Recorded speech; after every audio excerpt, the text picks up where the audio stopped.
Thank you so much. It was, I don't know, about 9 months ago that I came to a meeting here not long after Ron Sims had been rumored to be leaving, and people were encouraging me, some of them loudly from across the room, to seek this office. And it seemed like a bit of a long shot, frankly.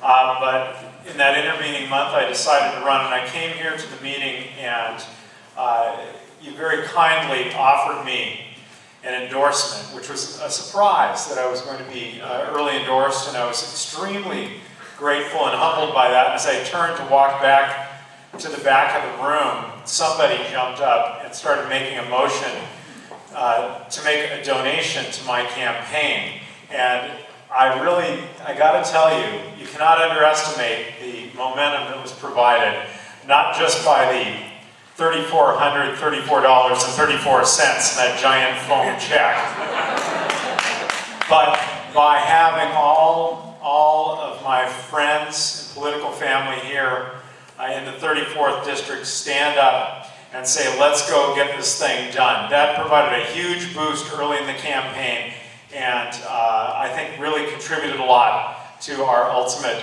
victory. This campaign was a long, tough one. I got to tell you that as much as I tried to figure how bad it could get, it got way worse than that. And I also tried to imagine how much help I'd be able to get from my friends, and I couldn't possibly have imagined how generous everyone would be with their time and their energy, and yes, their contributions.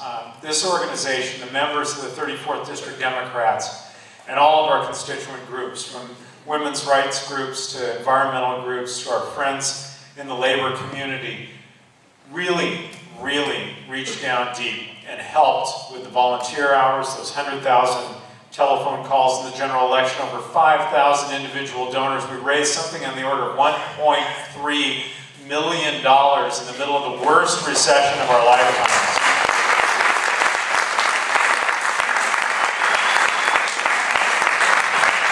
And you know, my general election opponent was able to raise money, was able to raise big chunks of money from a small number of wealthy right-wingers. But we were able to do something they could not, which is put committed people on the street, on the phones, on the email, and make sure that we reached out across this county person to person to deliver the message of change consistent with our values. People got that message. And that's why tonight, even before the votes are finished being counted, we are winning by over 18 percentage points. I am thrilled with that.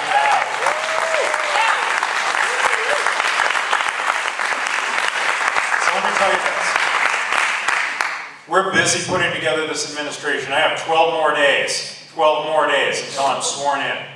And when we're sworn in, I'm going to have a group ready to move forward on that agenda of fundamental reform in this government that puts us in a position to be able to continue to deliver on the Democratic promise of providing a safety net for those who need us most, of protecting the environment and public safety and public health, of ensuring that our children and grandchildren can have better lives than we have.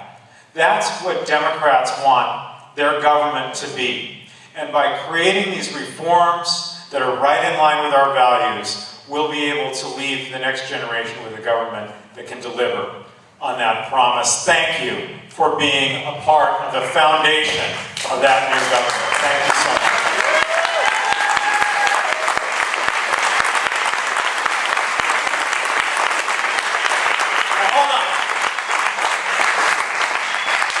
I want you guys to mark two things on your calendar. Tim told you about the 18th, which is my 10th annual 39th birthday. Those of you who are good at math will realize that doesn't mean I'm 49, it's a 48. So the suggested donation is $48, or senior discount for those 49 or over.